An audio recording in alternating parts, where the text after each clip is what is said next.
long. And I'm also wearing a hat that's a little special. As you can see the signature there on it. This is the hat that I picked up at a recent event down in Bowling Green, and it has Hickok 45 signature on it. Of course, you always see him talk about 1911s. He's a big 1911 fan. So I just figured I would wear this hat. Plus it's real bright out here right now and I need a little something to shade my eyes. So I just grabbed it, put it on, grabbed my gun. Now we're just going to do a little bit of shooting, and all I've got is just some 230 grain ball. We're going to start out with the Kimber mag and just ring some steel. So here we go, guys.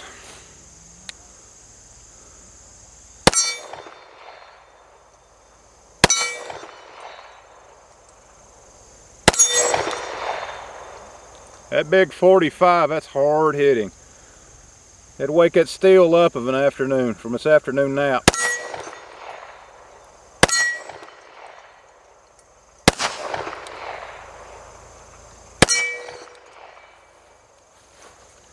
And this is part of what I wanted to talk about, and that is Kimber reliability. I think I moved in a little bit too far, guys. Let's adjust you just a little bit more. And that's what I wanted to do in this video, is talk about Kimber, talk about their reliability.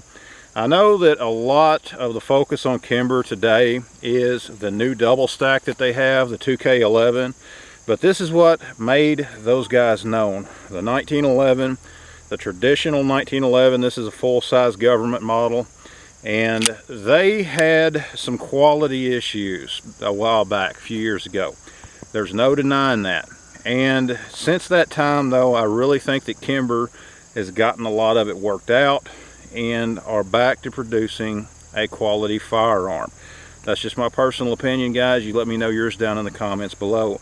But even some of those older guns, the problem laid more in the finishing than it did anything, in my opinion. I think that what happened with a lot of them, they just did not get the attention to detail that they should have had when it come to finishing them out. You know, yes, they are a tight finished gun. You know, they're a very tight finished gun, and if you don't polish that up enough, you're not going to get that reliability that you need. And that's why you had a lot of issues, whether it was failures to feed and things like that.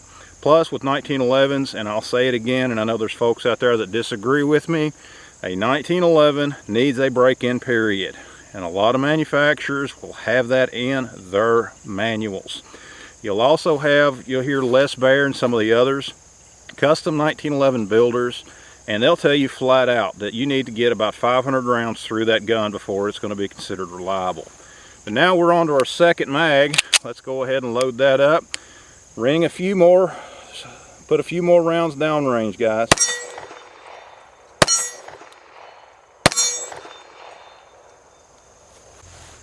Now I'm going to show you something. You'll notice that we had a failure to feed. Is that the gun's fault or was that something else? I'm here to tell you that that was not the gun's fault. That was my fault. You can see that it is locked all the way back. What I accidentally did, the way I was holding it, I accidentally pushed up on that slide lock, and that's why it did that. Okay, that is not a problem with the gun. That is a problem with how I was handling the gun. And just to show you, I've not done anything different. All I'm going to do is I'm going to press that slide stop. It chambered that round just fine. Now, let me adjust my grip a little bit, and we're going to keep shooting.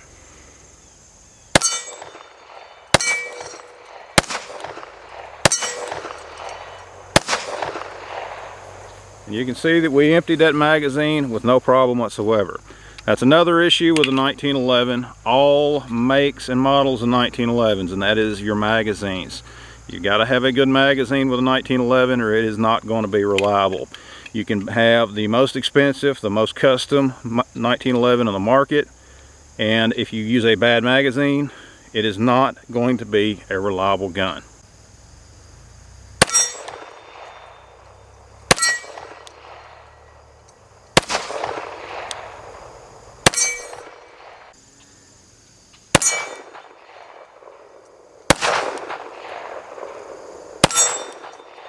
We're going to take a closer look at the Kimber Custom 2, and since we have been shooting, I'm just going to show you guys that we're currently unloaded. You can see that I just ejected the magazine, There is nothing in the chamber of that gun.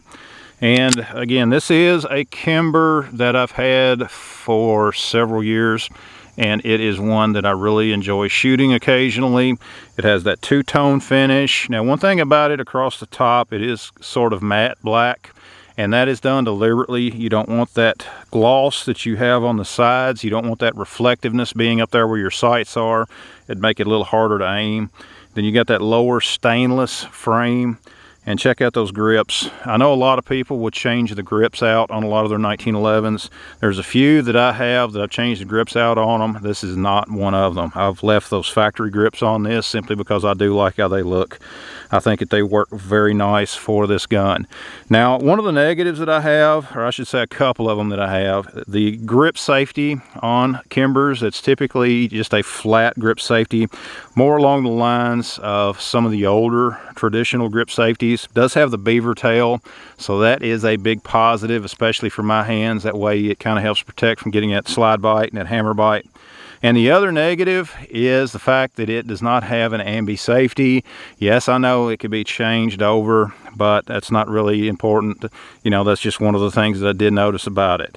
And for those of you guys that wonder why I would like an ambi safety on a 1911, I've got another video where I talk about that, especially if it's going to be a gun that you carry for your everyday carry. A concealed carry firearm, if it has a manual safety, they should be ambi, in my opinion. You let me know yours down in the comments below.